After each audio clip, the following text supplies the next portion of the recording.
최근 캄보디아에서 범죄 조직들이 기승을 부리고 있습니다. 이 조직들은 대낮에도 대놓고 사람을 데려가는 등의 만행을 일삼고 있는데요.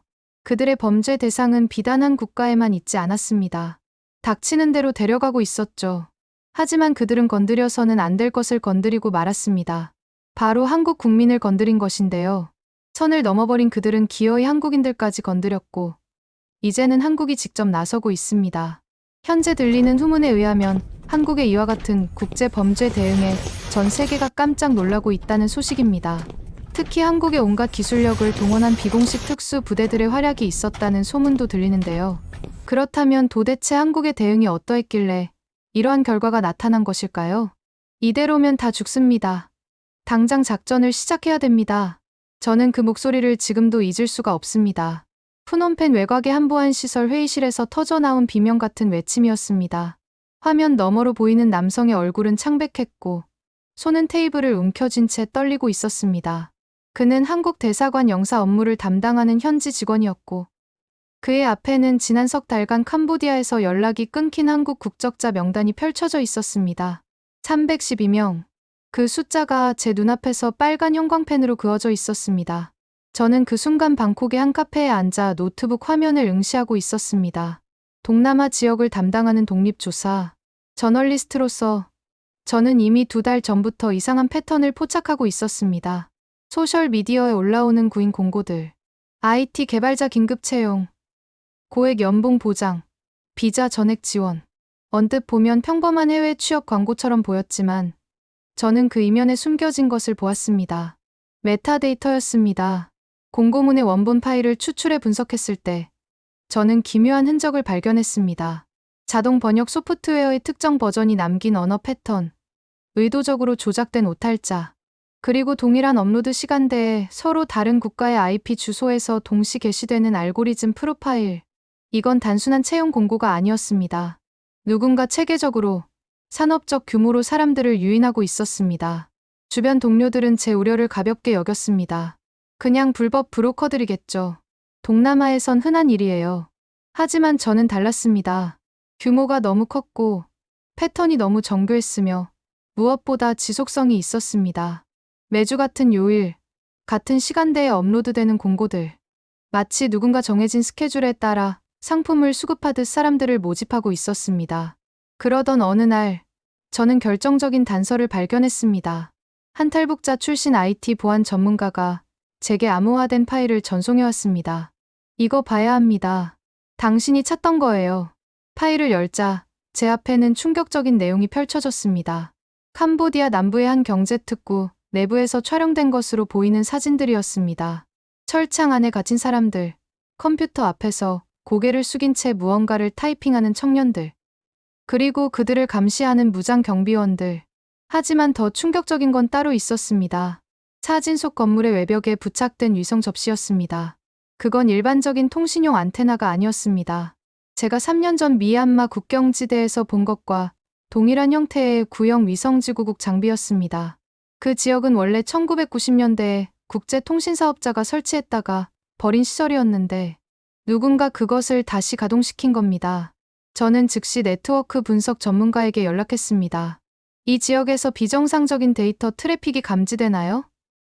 그의 대답은 제 추측을 확인시켜줬습니다. 네. 흥미로운 게 있어요.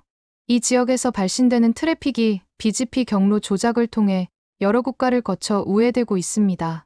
마치 출발지를 숨기려는 것처럼요. 그리고 트래픽 패턴을 보면 피싱 사이트 운영과 일치합니다. 이건 단순한 인신매매가 아니었습니다. 이건 분산형 범죄 산업망이었습니다. 납치된 사람들을 노동력으로 착취해 전 세계를 대상으로 사이버 범죄를 저지르는 물리적 공간과 디지털 공간이 결합된 새로운 형태의 조직 범죄였습니다. 이런 상황이 벌어진 데에는 아주 충격적인 이유가 있었습니다. 캄보디아 정부는 알고 있었습니다. 현지 경찰도, 지방 관료들도, 심지어 일부 중앙정부 인사들까지 이 범죄망의 존재를 인지하고 있었습니다. 하지만 그들은 움직이지 않았습니다. 아니, 움직일 수 없었습니다. 이 범죄 조직들이 매년 캄보디아 경제에 유입시키는 자금이 수십억 달러에 달했고 그 돈의 상당 부분이 매물과 로비 자금으로 흘러들어가고 있었기 때문입니다. 저는 한 내부 고발자를 만났습니다.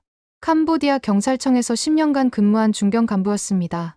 그는 제게 떨리는 목소리로 말했습니다. 우리도 신고를 받습니다. 가족들이 찾아와 울부짖습니다. 하지만 상부에서 내려오는 지시는 항상 같아요. 조사 중이라고만 답하라고. 실제로 현장에 가면 그곳을 지키는 사람들이 우리보다 더 많은 무기를 갖고 있습니다. 그리고 다음 날이면 제 상사에게 전화가 옵니다. 더 이상 그쪽을 건드리지 말라고요. 그는 제게 한 장의 문서를 건넸습니다.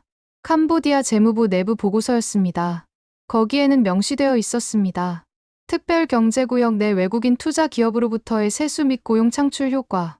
그 외국인 투자 기업이라는 항목 안에 바로 이 범죄 조직들이 포함되어 있었습니다. 합법적인 기업으로 위장해 세금을 납부하고 현지인을 고용하고 심지어 지역 인프라 개선 사업에도 기부하면서 그들은 정부의 묵인을 사고 있었던 겁니다. 여러분, 댓글로 남겨주세요. 어디에 사시는 몇 살이시고 지금 무엇을 하면서 이 이야기를 듣고 계신가요? 출퇴근길인가요? 아니면 집에서 편히 쉬고 계신가요? 여러분의 일상이 궁금합니다. 댓글로 공유해 주시면 정말 큰 힘이 됩니다. 그렇게 저는 2달간 조각조각 흩어진 증거들을 모았습니다.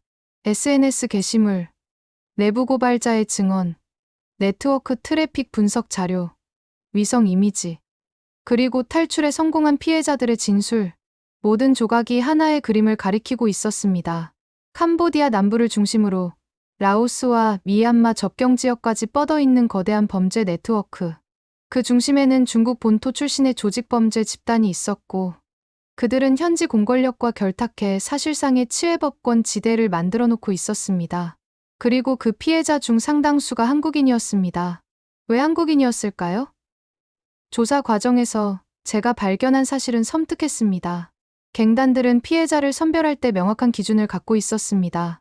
첫째, 기술 능력. IT 분야 종사자나 대졸 이상의 학력을 가진 사람들을 선호했습니다. 둘째, 경제적 배경. 몸값을 지불할 수 있는 가족이 있는지를 따졌습니다. 셋째, 정부의 대응 속도. 역설적이게도 그들은 자국 정부가 빠르게 움직이지 않는 나라의 국민들을 표적으로 삼았습니다. 한국인은 이 모든 조건에 부합했습니다. 높은 교육 수준, 비교적 안정된 경제력, 그리고 해외에서 사건이 발생했을 때 정부가 즉각 군사적 개입을 하지 않을 거라는 계산.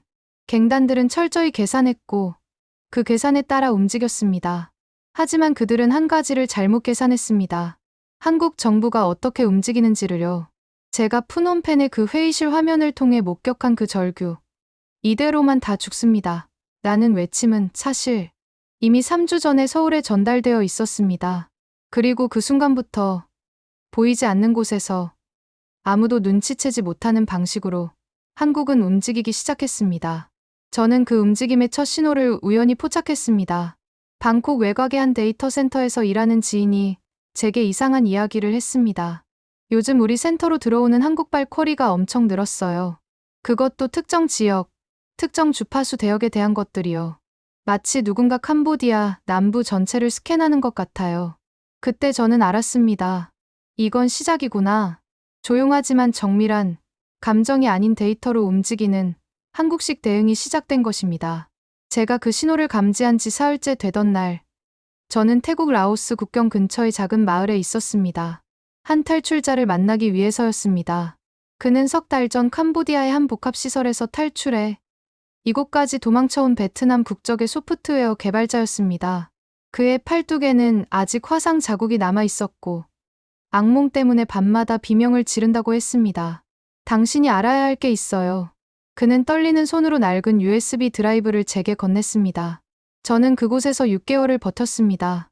처음 2달은 저항했고 그 다음 넉 달은 살아남기 위해 시키는 대로 했어요. 그 과정에서 저는 그들의 시스템을 봤습니다. USB 안에는 스크린샷과 메모, 그리고 몰래 녹음한 음성 파일들이 들어 있었습니다. 제가 파일을 열어보는 동안 그는 계속 말을 이어갔습니다. 그들이 우리를 가둔 곳은 원래 위성통신시설이었어요. 2000년대 초반에 국제통신사가 지었다가 버린 건물이었죠. 겉으로 보기엔 폐허 같지만 지하는 완전히 달랐습니다. 서버룸, 냉각 시스템, 그리고 케이블. 엄청난 양의 광 케이블이 바닥 아래로 연결되어 있었어요. 저는 그의 말을 들으며 화면을 스크롤했습니다. 그가 찍은 사진 중 하나가 제 눈길을 사로잡았습니다.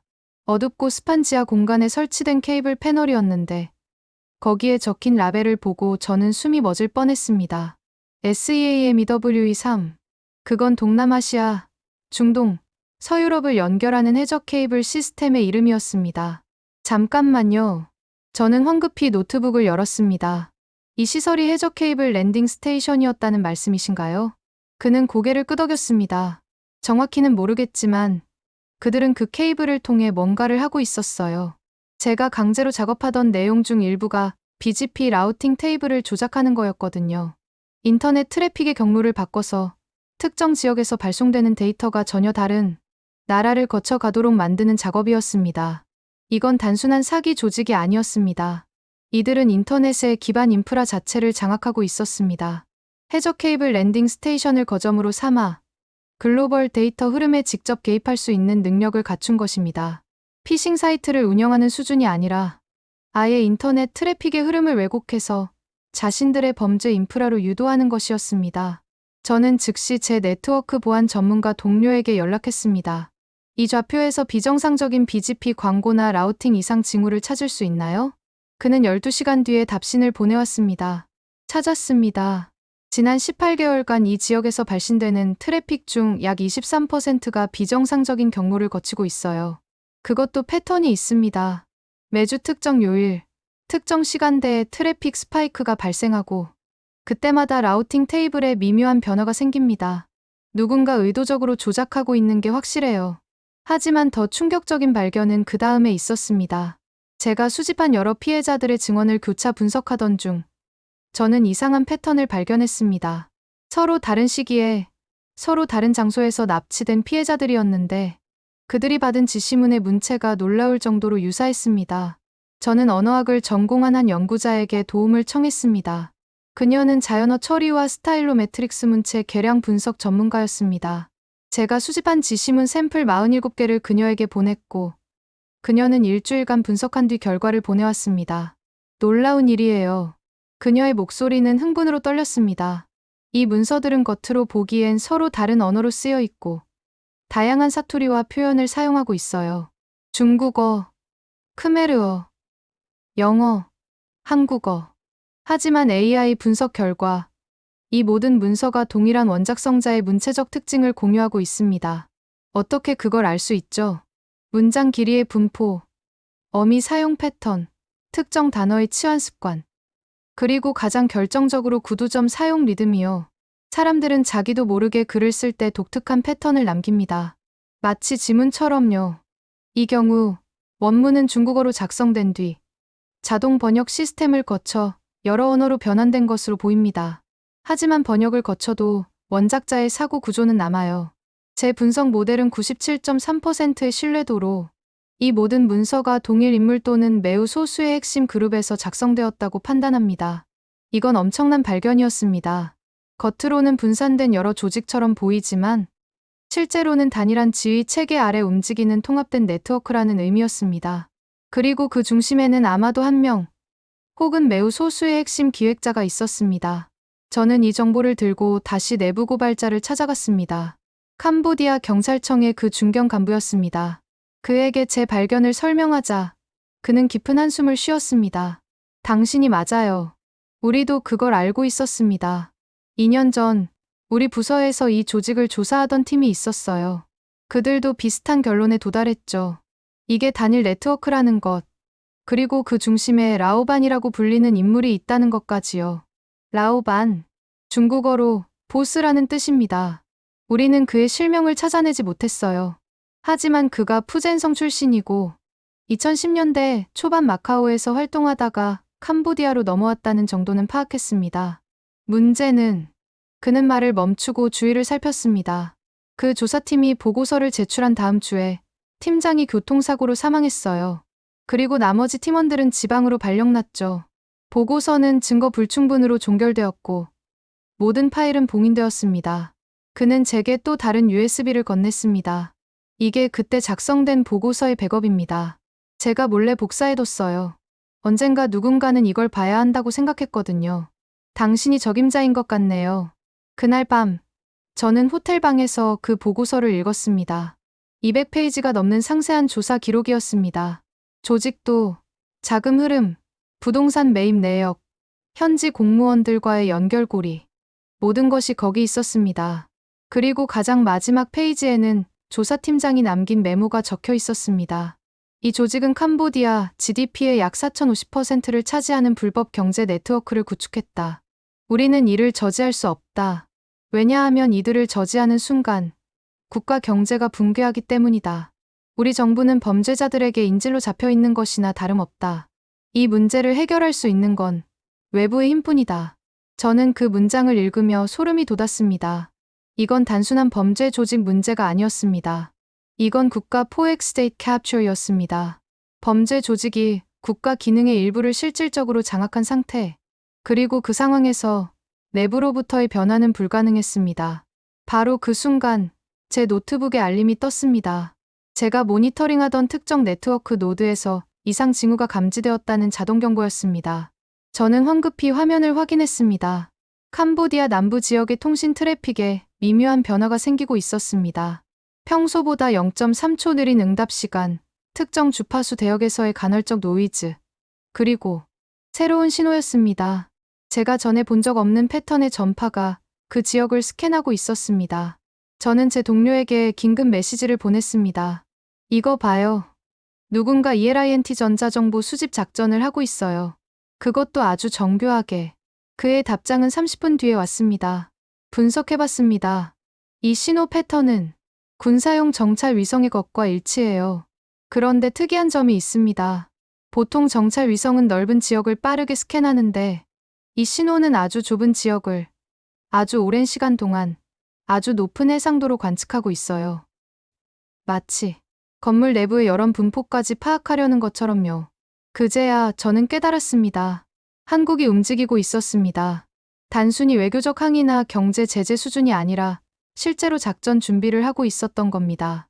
그리고 그 준비는 제가 상상했던 것보다 훨씬 더 정밀하고 훨씬 더 과학적이었습니다. 다음 날, 저는 또 다른 중요한 정보를 입수했습니다. 한국 내에서 피해자 가족들이 이상한 전화를 받고 있다는 제보였습니다. 납치된 가족의 목소리로 돈을 보내지 않으면 죽는다는 협박을 하는 전화였는데 문제는 그 목소리가 너무나 완벽했다는 점입니다. 억양, 말투, 심지어 특유의 버릇까지 똑같았습니다. 하지만 일부 가족들은 미묘한 위화감을 느꼈습니다. 분명 우리 아들 목소리인데 뭔가 이상했어요. 마치 로봇 같은 느낌. 저는 그 통화 녹음 파일을 입수해 음성 분석 전문가에게 보냈습니다. 결과는 놀라웠습니다. 이건 딥페이크 음성입니다. 그것도 아주 정교한. 하지만 완벽하진 않아요. 포먼트 성도의 공명 주파수 패턴을 자세히 보면 0.03초마다 미세한 불연속이 발생합니다. 인간의 귀로는 거의 감지할 수 없지만 스펙트로그램으로 보면 명확해요. 그리고 배경 잡음의 특성을 분석하면 이 음성은 실내가 아니라 서버 환경에서 생성된 것으로 추정됩니다. 갱단들은 이제 AI까지 동원하고 있었습니다.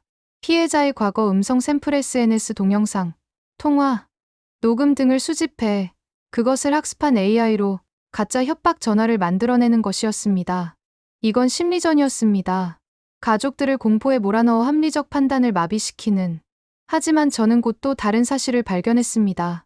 이 딥페이크 전화들이 특정 통신 경로를 통해 발신되고 있었고 그 경로가 추적 가능하다는 것이었습니다. 누군가, 아마도 한국 정보기관이겠죠. 이미 이 전화들을 역추적하고 있었습니다. 미세한 주파수 시그니처, 인코딩 방식의 특성, 서버 환경의 미세 잡음. 이 모든 것이 디지털 지문이 되어 발신자의 위치를 좁혀가고 있었습니다. 저는 그날 밤 제 노트에 이렇게 적었습니다. 이건 개별 범죄가 아니다. 이건 전쟁이다. 물리적 공간, 디지털 공간, 심리적 공간 모두를 전장으로 삼은 새로운 형태의 전쟁. 그리고 한국은 이미 그 전쟁에서 첫 수를 두고 있다. 조용하게, 보이지 않게, 하지만 정확하게. 그로부터 사흘 뒤, 저는 방콕의 한 보안 컨퍼런스에서 우연히 한 한국인 기술자를 만났습니다. 그는 자신을 민간 IT 컨설턴트라고 소개했지만 그의 명함에 적힌 회사명을 검색해보니 한국의 주요 국방 전자업체와 연결되어 있었습니다. 대화 중에 그가 무심코 한 말이 제 머릿속에 남았습니다. 요즘 동남아 지역의 RF 스펙트럼이 흥미로워요. 누군가 아주 정밀한 스캐닝을 하고 있거든요. 마치 숲속에 숨겨진 바늘을 찾듯이 저는 그 순간 확신했습니다. 한국은 단순히 정보를 수집하는 수준을 넘어서 이미 전체 그림을 그리고 있었습니다.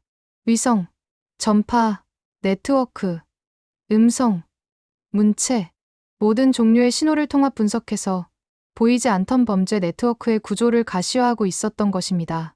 그리고 그 가시화가 완료되는 순간 진짜 작전이 시작될 것이었습니다. 저는 그 영상을 평생 잊지 못할 것입니다. 새벽 3시, 제 휴대전화가 진동으로 책상을 두드렸습니다. SNS 알림이었습니다. 누군가 암호화된 메신저를 통해 제게 파일을 전송했고 그 파일은 이미 다크웹의 특정 포럼에서 빠르게 확산되고 있었습니다. 저는 잠에서 깨어 화면을 켰고 그 순간부터 제 손은 떨리기 시작했습니다. 흔들리는 카메라, 어두운 방, 그리고 철창에 묶인 채 바닥에 쓰러져 있는 한 청년의 모습. 그의 얼굴은 멍으로 얼룩져 있었고 왼쪽 눈은 거의 감긴 상태였습니다. 카메라 너머로 들리는 목소리는 중국어였지만 자막이 없어도 그 의미는 명확했습니다. 협박이었습니다. 일주일 안에 $50,000를 보내지 않으면 다음 영상은 이 사람의 손가락이 잘리는 모습일 것입니다. 하지만 그 영상보다 더 충격적이었던 건 그 다음에 올라온 또 다른 파일이었습니다. 같은 방, 다른 피해자, 그리고 또 다른 방, 또 다른 피해자. 마치 공장의 생산 라인처럼 체계적으로 분류되고 관리되는 인간들의 모습이었습니다. 영상 파일명에는 번호가 매겨져 있었습니다. KR-47, KR-133, KR-289점. KR은 한국 코어를 의미했습니다. 그리고 그 번호들은 개별 피해자를 식별하는 데이터베이스 인덱스였습니다. 이들은 사람을 마치 재고 자산처럼 관리하고 있었습니다. 해가 뜨자 그 영상들은 이미 통제 불가능한 수준으로 퍼져 있었습니다. 한국의 주요 언론사들이 일제히 속보를 타전했고 소셜미디어는 분노로 들끓었습니다. 하지만 저를 더 놀라게 한 건 그 분노가 한국에만 국한되지 않았다는 점입니다. 태국의 한 뉴스 채널은 긴급 특별 방송을 편성했습니다. 앵커는 침통한 표정으로 말했습니다. 이것은 한국만의 문제가 아닙니다. 지난 2년간 태국에서도 최소 850명이 같은 방식으로 실종되었습니다. 하지만 우리 정부는 조사 중이라는 말만 반복해왔습니다. 반면 한국은 이미 움직이고 있습니다. 베트남 온라인 커뮤니티에서는 이런 댓글이 화제를 모았습니다. 우리도 수백 명을 잃었지만 우리 정부는 침묵합니다. 한국 정부는 한 명을 잃어도 국가적 위기로 받아들입니다. 이게 선진국과 후진국의 차이입니다. 필리핀의 한 시사 프로그램에서는 패널들이 격렬한 토론을 벌였습니다. 한 논객이 말했습니다. 한국인들이 표적이 된 건 역설적입니다. 갱단들은 한국 정부가 빠르게 대응하지 않을 거라고 계산했겠죠. 하지만 그들은 한 가지를 몰랐습니다. 한국은 국민을 비용으로 계산하지 않습니다. 책임으로 받아들이죠. 저는 이 모든 반응을 실시간으로 모니터링하며 하나의 패턴을 발견했습니다. 아시아 각국의 국민들은 자국 정부의 무능에 분노하면서 동시에 한국의 대응을 일종의 벤치마크로 삼고 있었습니다. 왜 우리 정부는 한국처럼 못하는가? 라는 질문이 수백만 개의 댓글로 쏟아졌습니다. 그런데 흥미로운 일이 벌어졌습니다. 서구 언론의 반응은 전혀 달랐습니다. 영국의 한 유력 일간지는 사설에서 이렇게 썼습니다. 한국의 대중적 분노는 이해할 만하지만 감정적 민족주의가 외교 정책을 지배하도록 허용해서는 안 된다. 국제법과 주권 존중의 원칙이 우선되어야 한다. 미국의 한 싱크탱크 연구원은 TV 인터뷰에서 말했습니다. 한국이 과잉 반응하고 있습니다. 이런 사건은 불행하지만 해외에서 자국민이 범죄에 연루되는 일은 흔합니다. 군사적 개입을 시사하는 듯한 움직임은 지역 안정을 해칠 수 있습니다. 저는 그 발언을 듣고 쓴웃음을 지었습니다. 흔한 일이라고요? 300명이 넘는 사람들이 조직적으로 납치되어 노예처럼 착취당하는 게 흔한 일입니까? 그리고 군사적 개입이라니요. 한국은 아직 단 한 명의 군인도 파견하지 않았습니다. 단지 데이터를 수집하고 있을 뿐이었습니다. 하지만 서구 평론가들의 이런 냉소적 반응은 역설적으로 아시아 국민들의 연대감을 더 강화시켰습니다. 한 인도네시아 네티즌은 이렇게 썼습니다. 서양 사람들은 이해 못합니다. 그들은 자기 국민이 납치되면 특수부대를 보내고 영화를 만들죠. 우리 아시아 사람들은? 우리는 그냥 불행한 사고로 처리됩니다. 한국만이 다릅니다. 한국은 우리에게 보여줍니다. 아시아 국가도 자기 국민을 지킬 수 있다고. 저는 이 거대한 여론의 물결을 관찰하며 한 가지 사실을 깨달았습니다. 이건 단순한 구조 작전의 문제가 아니었습니다. 이건 상징의 문제였습니다. 한국의 대응은 아시아 전역에서 국가가 국민을 대하는 방식에 대한 새로운 기준을 제시하고 있었습니다. 그리고 바로 그 순간 또 다른 충격적인 뉴스가 터졌습니다. 서울에서 한 피해자의 어머니가 딥페이크 협박 전화를 받은 직후 심장마비로 쓰러졌다는 소식이었습니다. 다행히 목숨은 건졌지만 그 사건은 한국 사회에 또 다른 파장을 일으켰습니다. 갱단들은 이제 직접적인 물리적 폭력뿐만 아니라 가족들의 심리를 무너뜨리는 정교한 심리전까지 구사하고 있었던 것입니다. 한국 국회에서는 긴급 질의가 이어졌습니다. 한 야당 의원이 외교부 장관에게 날카롭게 물었습니다. 정부는 지금 무엇을 하고 있습니까? 우리 국민들이 해외에서 고문당하고 가족들이 심리적 테러를 당하는데 외교적 항의만 하고 계실 겁니까? 외교부 장관의 대답은 신중했습니다. 정부는 가능한 모든 수단을 동원하고 있습니다. 다만 구체적인 작전 내용은 효과를 위해 공개할 수 없습니다. 그 순간 저는 알았습니다. 뭔가 이미 진행 중이라는 것을. 가능한 모든 수단이라는 표현, 작전이라는 단어의 사용. 이건 단순한 외교적 수사가 아니었습니다. 그날 밤, 저는 제 정보원 중 한 명에게서 연락을 받았습니다. 그는 방콕 주재한 서방 국가 대사관의 보안 담당관이었습니다. 그의 목소리는 낮고 긴장되어 있었습니다. 조심해서 말씀드리는 건데요. 지난 72시간 동안 이상한 일들이 일어나고 있어요. 캄보디아 남부 지역의 위성통신 트래픽이 평소의 3배로 증가했습니다. 그것도 특정 주파수 대역에서요. 그리고 어젯밤 우리 SIGINT 신호정보팀이 포착한 건데 한국 군사위성으로 추정되는 신호가 그 지역을 지속적으로 스캔하고 있어요. 그게 뭘 의미하죠? 표적 식별 작업입니다. 그들은 정밀 지도를 만들고 있어요. 건물 구조, 인원 배치, 심지어 내부 온도 분포까지. 이 정도 수준의 정찰은 보통 작전 직전에 이뤄집니다. 저는 숨이 막혔습니다. 한국은 정말로 움직일 준비를 하고 있었습니다. 하지만 어떻게? 캄보디아는 주권 국가입니다. 아무리 자국민 보호를 명분으로 해도 타국 영토에 무단으로 진입하는 건 국제법 위반입니다. 설마 한국이 그런 위험을 감수할까요? 다음 날 아침, 그 의문은 부분적으로 해소되었습니다. 한국 정부가 공식 성명을 발표했기 때문입니다. 대한민국 정부는 캄보디아 정부에 공식 협력을 요청했습니다. 우리 국민의 안전한 귀환을 위해 양국 합동 대응팀 구성을 제안했습니다. 캄보디아 정부의 긍정적 회신을 기다리고 있습니다. 표면적으로는 완벽하게 외교적인 문구였습니다. 하지만 저는 그 이면을 읽을 수 있었습니다. 이건 요청이 아니라 통보였습니다. 우리는 움직일 것이다. 당신들이 협력하든 말든 우리는 우리 국민을 구출할 것이다 라는 암묵적 메시지였습니다. 캄보디아 정부의 반응은 예상대로였습니다. 외교부 대변인이 기자회견에서 발표했습니다. 캄보디아는 주권 국가이며 우리 법 집행기관이 이 문제를 처리할 것입니다. 외국의 일방적인 개입은 받아들일 수 없습니다. 하지만 그의 목소리에는 확신이 없었습니다. 그의 눈은 원고를 읽는 내내 불안하게 흔들렸고 질문을 받자마자 서둘러 자리를 떠났습니다. 저는 그 장면을 보며 확신했습니다. 캄보디아 정부는 두려워하고 있었습니다. 그리고 그들이 두려워할 만한 이유가 있었습니다. 왜냐하면 한국은 단순히 군사력을 과시하는 게 아니라 완전히 다른 차원의 압박을 가하기 시작했기 때문입니다. 그날 오후 한국 관세청이 조용히 발표한 공고가 있었습니다. 캄보디아산 수입품에 대한 정밀 검역 강화. 겉으로는 평범한 행정 조치처럼 보였지만 실제 효과는 즉각적이었습니다.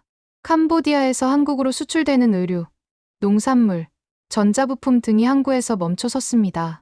정밀 검역이라는 명목으로 모든 화물이 23주간 대기해야 했습니다.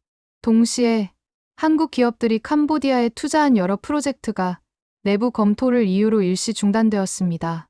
건설 현장의 한국인 기술자들이 본국으로 복귀했고 설비 납품이 지연되었습니다. 그리고 가장 치명적이었던 건 금융 부문이었습니다.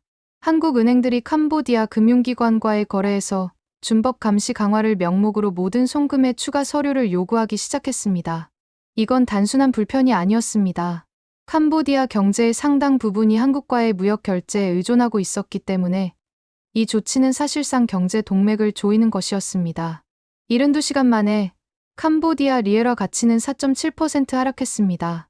주식시장은 8% 급락했고 프놈펜의 환전소 앞에는 달러를 사려는 사람들의 줄이 늘어섰습니다.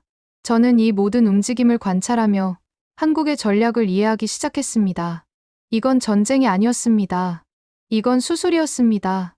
정밀하게 계산된 부수 피해를 최소화하면서 핵심 압박 지점만을 타격하는 경제적 수술이었습니다. 일반 캄보디아 국민들은 거의 영향을 받지 않았습니다.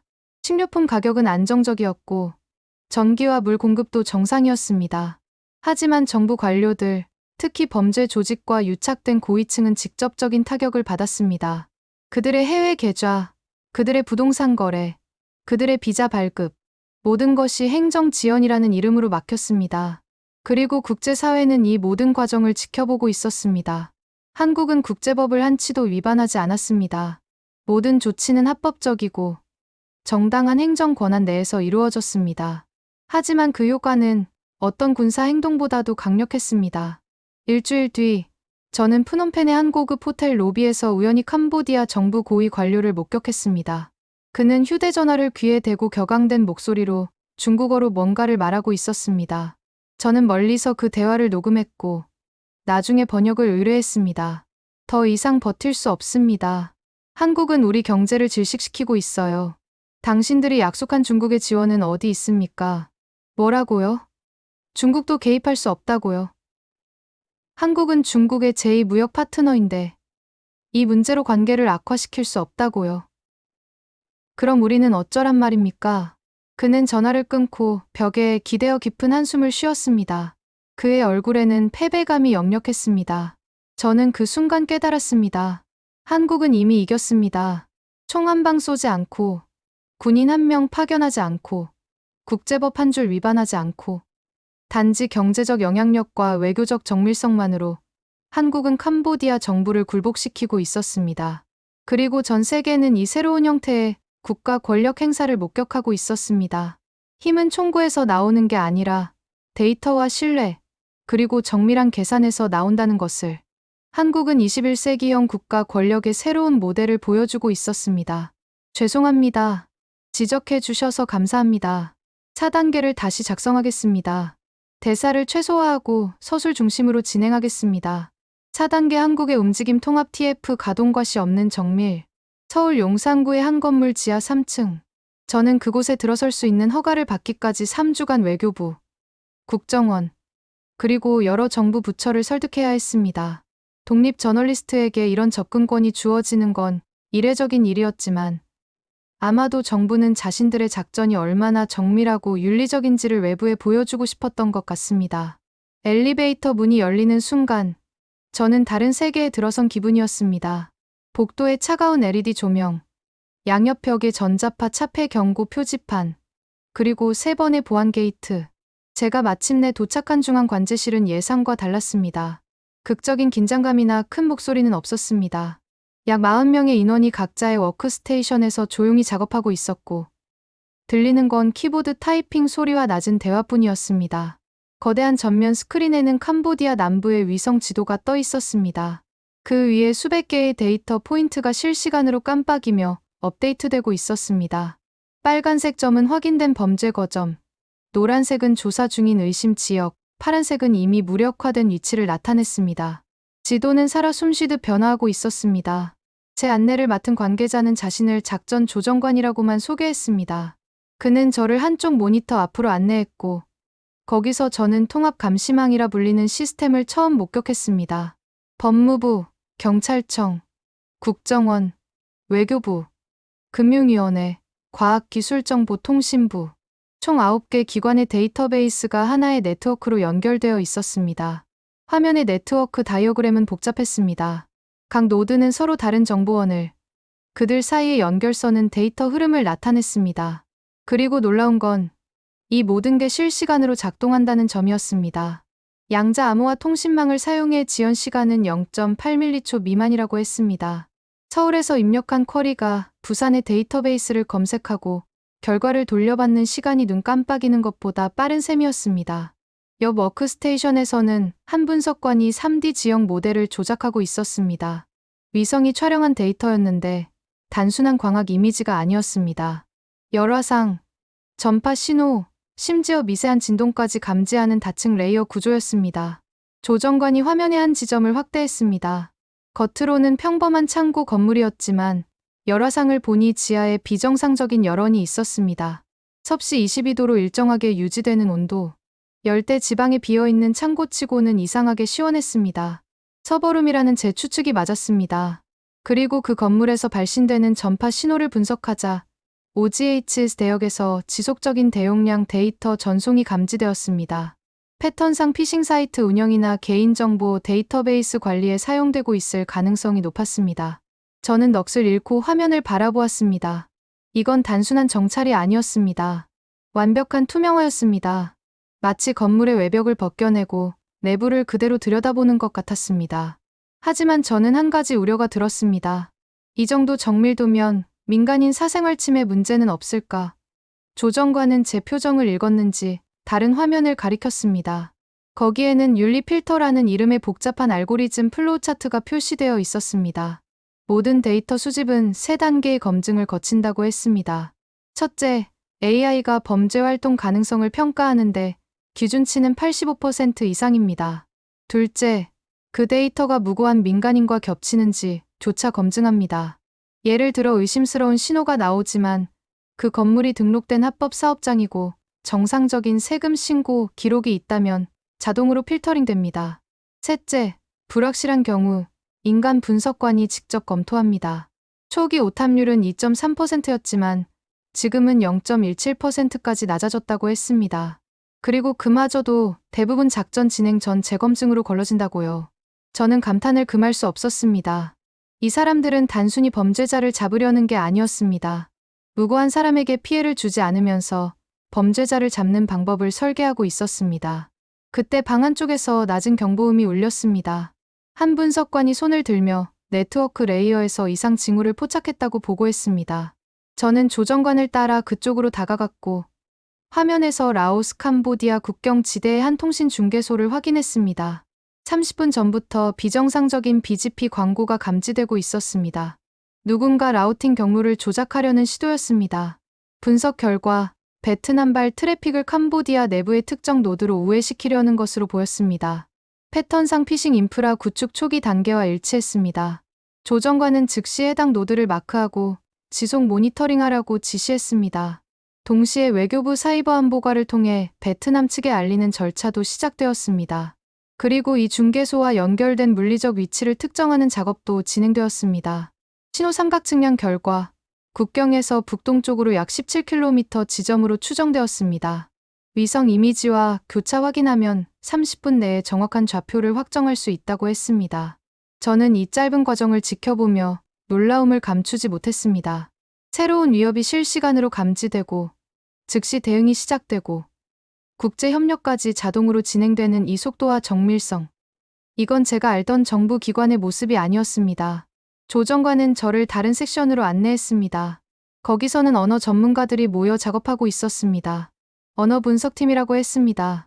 그들은 수집된 통신 내용, 문서, 심지어 SNS 게시물까지 분석하고 있었습니다.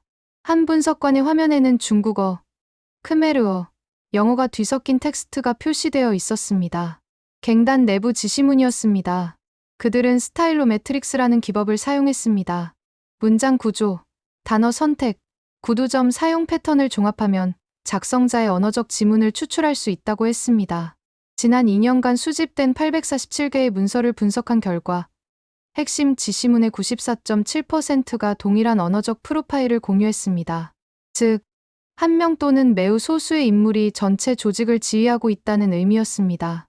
그들은 그 인물을 대상제로라고 불렀습니다. 실명은 아직 확정하지 못했지만 언어적 특징으로 추정한 프로파일은 놀라울 정도로 구체적이었습니다.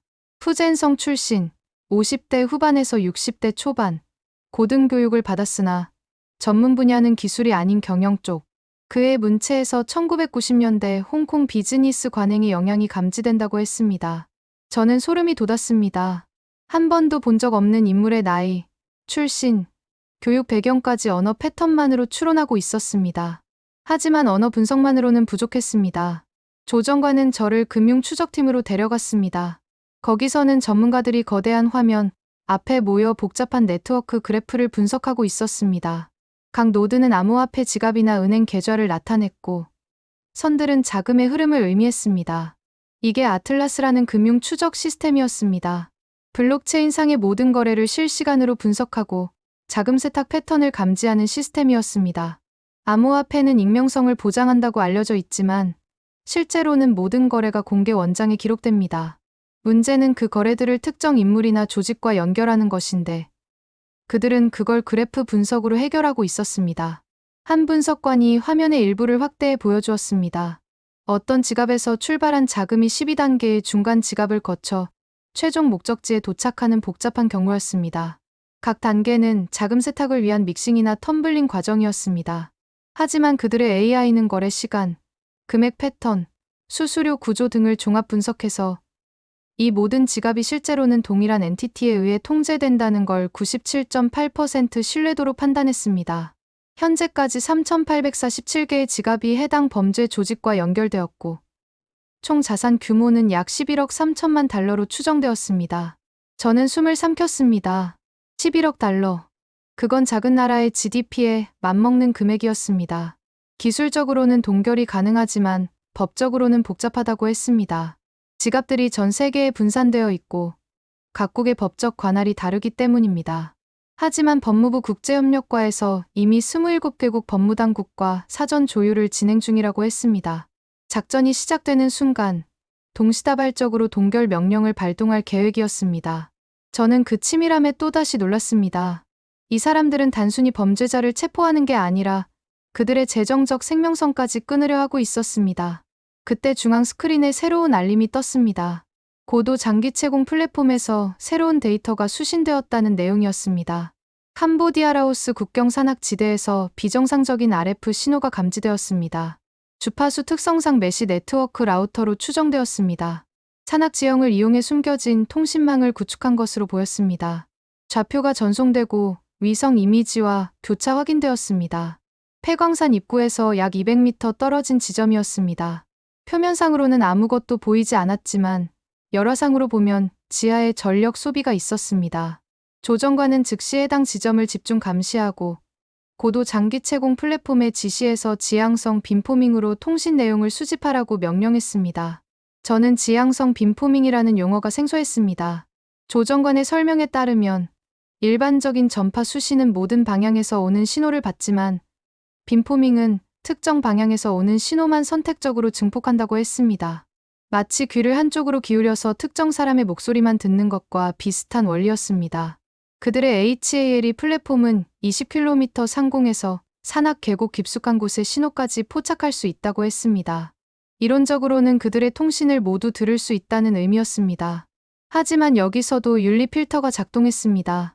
범죄와 직접 관련된 통신만 수집되고 개인적인 대화나 가족 통화 같은 건 자동으로 필터링되어 삭제된다고 했습니다. 수집된 데이터도 암호화되어 저장되고 접근 권한은 엄격하게 제한되었습니다. 저는 고개를 끄덕였습니다. 이 사람들은 엄청난 권력을 가지고 있었지만 동시에 그 권력을 스스로 제한하고 있었습니다. 조정관은 시계를 보더니 저를 방 가장 안쪽의 격리된 공간으로 안내했습니다. 거기에는 단 3명의 인원만이 작업하고 있었습니다. 시뮬레이션 팀이라고 했습니다. 그들은 수집된 모든 데이터를 바탕으로 가능한 시나리오를 시뮬레이션하고 있었습니다. 중앙 화면에는 3D로 구현된 가상의 작전 공간이 표시되어 있었습니다.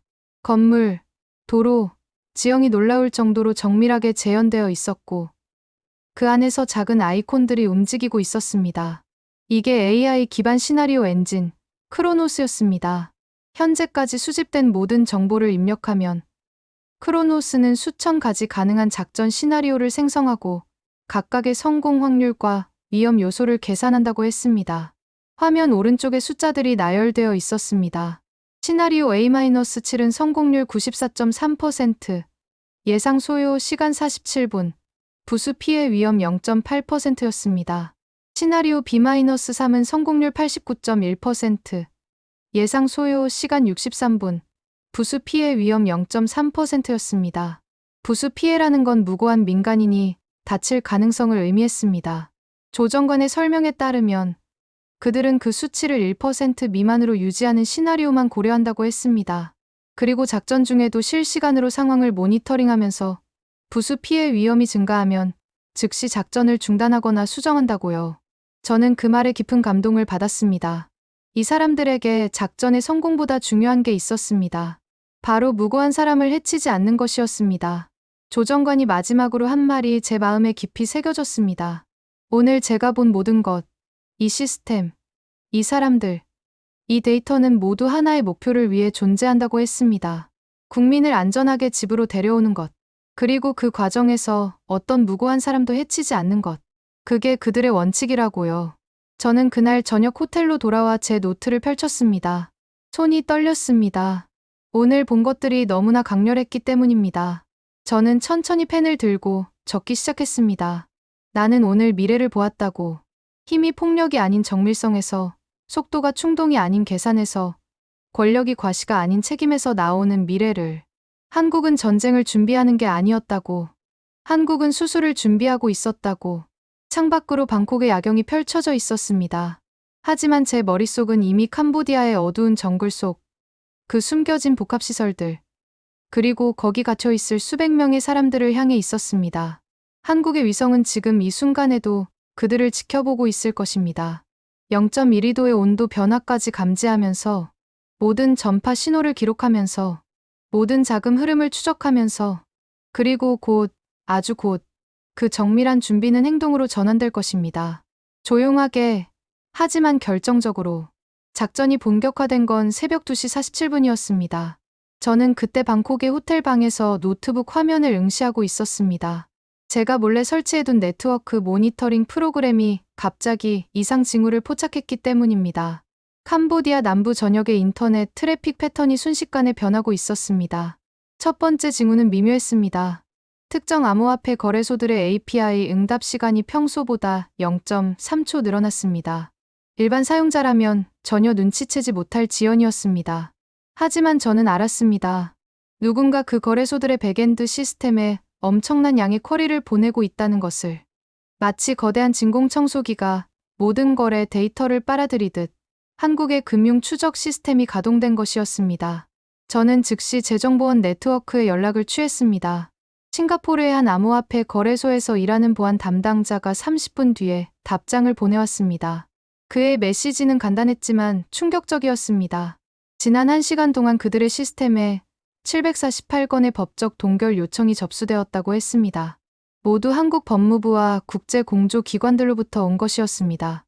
각 요청서는 완벽한 법적 형식을 갖추고 있었고, 블록체인 분석 보고서, 자금 세탁 경로 추적 자료, 그리고 범죄 연관성 증명 문서가 첨부되어 있었습니다. 더 놀라운 건 그 정확성이었습니다. 동결 대상이 된 지갑들은 모두 실제로 의심스러운 활동 이력을 갖고 있었습니다. 한 건의 오탐도 없었습니다. 마치 누군가 수개월간 모든 거래를 추적하고 분석한 뒤 가장 완벽한 순간에 일제히 망을 던진 것 같았습니다.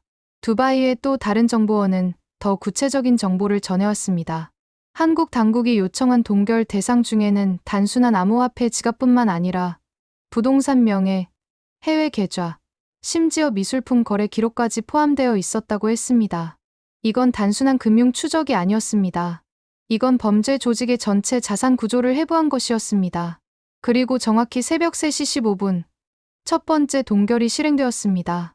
싱가포르, 홍콩, 두바이, 런던, 뉴욕, 전 세계 27개 도시의 금융기관들이 거의 동시에 계좌를 동결했습니다.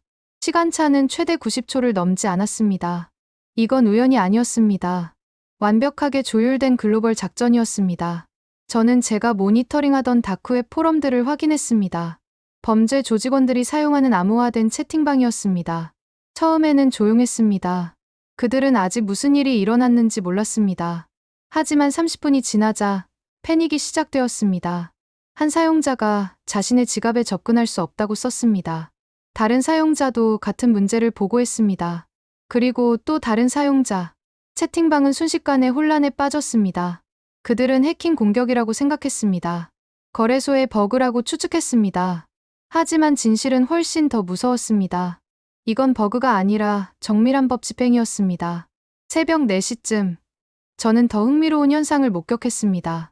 캄보디아 남부 지역의 인터넷 트래픽이 급증하기 시작한 것입니다. 범죄 조직원들이 자신들의 자산 상태를 확인하려고 동시다발적으로 접속하고 있었습니다. 그들의 클릭, 그들의 로그인 시도, 그들의 IP 주소, 모든 것이 디지털 흔적으로 남았습니다. 그리고 저는 확신했습니다. 한국의 사이버 추적팀이 이 모든 데이터를 실시간으로 수집하고 있을 거라고. 실제로 그랬습니다. 나중에 제가 확인한 바에 따르면 한국의 AI 시스템은 그날 새벽 4시간 동안 무려 2847개의 새로운 IP 주소를 범죄 조직 네트워크와 연결시켰습니다. 범죄자들의 패닉 반응이 오히려 그들의 네트워크 구조를 더 명확하게 드러낸 것이었습니다. 하지만 한국의 작전은 거기서 멈추지 않았습니다. 오히려 더 정교한 단계로 넘어갔습니다. 새벽 5시경, 저는 또 다른 이상 현상을 포착했습니다. 캄보디아 남부의 특정 지역에서 이동통신 신호에 미묘한 변화가 생기고 있었습니다. 정확히는 신호 지연이었습니다.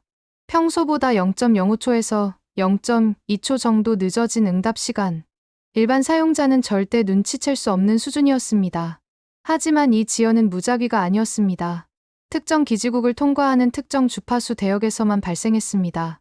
그리고 그 기지국들은 모두 범죄 조직의 거점 인근에 위치해 있었습니다. 저는 깨달았습니다. 누군가 선택적으로 통신에 간섭하고 있다는 것을. 이건 단순한 방해 전파가 아니었습니다. 이건 정밀한 심리전이었습니다. 범죄 조직원들끼리의 내부 통신에 미묘한 지연을 삽입함으로써 그들 사이에 불신의 씨앗을 뿌리는 것이었습니다. 메시지를 보냈는데 답장이 늦게 오면 상대방이 무시하는 건지 아니면 배신한 건지 의심하게 됩니다. 중요한 지시를 내렸는데 확인이 늦으면 명령이 제대로 전달되지 않은 건지 아니면 누군가 의도적으로 방해하는 건지 불안해집니다. 저는 다크웹 채팅방에서 그 효과를 실시간으로 목격했습니다.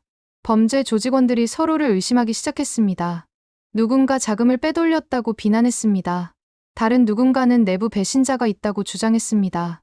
채팅방은 상호 비난과 불신으로 가득 찼습니다. 그리고 한국의 AI는 그 혼란을 증폭시켰습니다. 해킹한 네트워크를 통해 미묘한 확인 메시지를 삽입했습니다.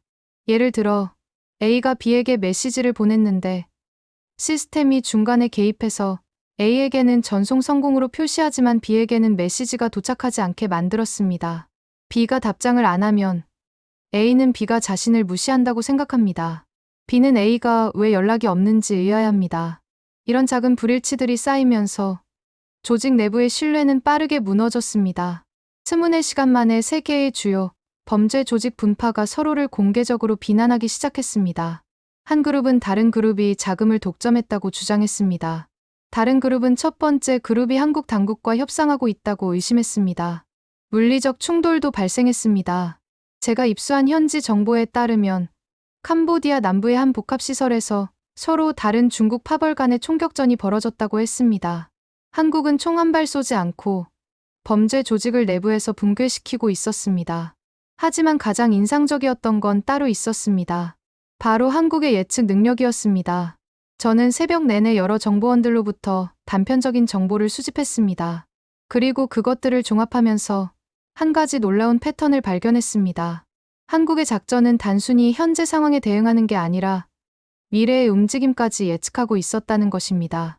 예를 들어 한 범죄 조직 간부가 라오스 국경을 통해 탈출을 시도했습니다. 그는 평소에 사용하던 경로가 아닌 완전히 새로운 루트를 선택했습니다. 아무도 모르는 비밀 경로였습니다. 하지만 국경에 도착했을 때 그는 라오스 국경수비대에게 체포되었습니다. 라오스 당국은 정확히 그 시간, 그 장소에 병력을 배치하고 있었습니다. 마치 누군가 그의 탈출 계획을 미리 알고 있었던 것처럼. 다른 사례도 있었습니다. 한 조직이 자금을 새로운 암호화폐 믹서 서비스를 통해 세탁하려고 시도했습니다. 그들은 이 믹서가 아직 당국의 레이더에 포착되지 않았다고 확신했습니다. 하지만 그들이 자금을 투입하자마자 그 믹서 서비스가 갑자기 기술적 문제로 중단되었습니다. 그리고 투입된 자금은 자동으로 원래 지갑으로 반환되었는데 그 반환 과정에서 모든 거래 내역이 투명하게 기록되었습니다. 나중에 알고 보니 그 믹서 서비스 자체가 함정이었습니다. 한국의 사이버 부대가 몇 달 전에 만들어 놓은 허니팟이었습니다. 범죄자들을 유인하기 위한 미끼였던 것입니다. 저는 이 모든 사건을 분석하면서 한국의 작전이 단순한 반응적 대응이 아니라 선제적 예측에 기반하고 있다는 것을 깨달았습니다. 그들은 범죄 조직의 심리, 그들의 의사결정 패턴, 그들의 리스크 회피 성향까지 모두 계산에 넣고 있었습니다. 그리고 그 예측의 핵심에는 AI가 있었습니다. 새벽 6시쯤 저는 한 흥미로운 문서를 입수했습니다. 한국 정부 내부 문서는 아니었고 그저 학술 논문이었습니다. 한국의 한 AI 연구소에서 2년 전에 발표한 논문으로 적대적 네트워크의 의사결정 패턴을 예측하는 기계학습 모델에 관한 내용이었습니다. 논문 자체는 순수 학술 연구로 보였지만 저는 그 방법론을 보는 순간 깨달았습니다. 이 기술이 지금 캄보디아에서 실전으로 사용되고 있다는 것을. 논문의 핵심은 간단했습니다. 범죄 조직도 결국 합리적 행위자입니다. 그들은 이익을 극대화하고 위험을 최소화하려 합니다. 그 의사결정 패턴을 충분한 데이터로 학습하면 그들의 다음 행동을 높은 확률로 예측할 수 있다는 것이었습니다. 논문에서 제시한 모델의 예측 정확도는 89.7%였습니다. 하지만 실제 작전에서는 더 높은 정확도를 보이고 있었습니다. 왜일까요? 제 추측으로는 한국이 단순히 과거 데이터만 사용하는 게 아니라 실시간으로 수집되는 현재 데이터까지 통합하고 있기 때문인 것 같았습니다. 위성 영상, 통신 감청, 금융거래 내역, 심지어 소셜 미디어 활동까지. 이 모든 데이터를 실시간으로 AI에 입력하면 예측은 거의 예지에 가까워집니다. 저는 그날 오전 내내 계속해서 현상들을 추적했습니다. 그리고 점점 더 명확한 그림이 그려졌습니다. 한국은 단순히 범죄 조직을 추적하는 게 아니었습니다. 한국은 범죄 조직의 선택지를 하나씩 제거하고 있었습니다. 탈출 경로? 차단됨. 자금 세탁. 불가능. 내부 통신. 신뢰 불가. 외부 지원? 끊김. 새로운 기지 구축. 이미 포착됨. 범죄 조직은 마치 거대한 그물 안에서 점점 더 작아지는 공간에 갇혀가고 있었습니다. 그리고 오전 10시 17분, 결정적인 순간이 왔습니다. 저는 제가 모니터링하던 모든 신호가 갑자기 변화하는 것을 목격했습니다. 위성통신 패턴, 지상통신 트래픽, 전력 소비 패턴. 모든 것이 동시에 움직였습니다. 마치 거대한 교향곡의 클라이맥스처럼 모든 악기가 한순간에 최고조에 달한 것 같았습니다. 저는 알았습니다. 진짜 작전이 시작되었다는 것을. 지금까지는 모두 준비였고 이제 실제 구조 작전이 시작된 것입니다. 제 휴대전화가 울렸습니다.